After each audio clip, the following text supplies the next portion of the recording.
दक्षिण आफ्रिका विपक्ष में भारत विजय अभियान सह दिनिकिया क्रिकेट सीरीज आरंभ करिछि। रोको भावे परिचित विराट कोहली और रोहित शर्मा ऑस्ट्रेलिया विपक्ष सीरीज परठारु प्रभावी प्रदर्शन जारी रखिछन्ति।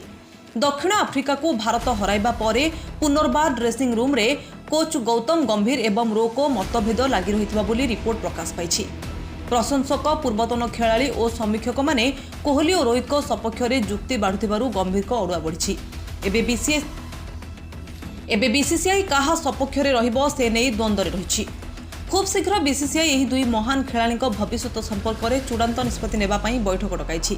यह रायपुर किंबा विशाखापट्टनम रे होई पारे। ड्रेसिंग रूम रे गंभीर और रोहित मध्य कौनसी विषय नहीं तीव्र आलोचना चलथिबा देखिबाक मिलिछि।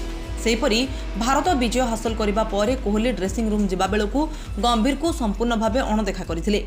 टीम विजय पर आयोजित पार्टी रे मध्य कोहली जोग देइ नथिले। प्रशंसक माने रोकों सपक्ष में सोशल मीडिया रे प्रशंसा करुवा बेले गंभीर को टार्गेट करिबारे लागिछन्ति।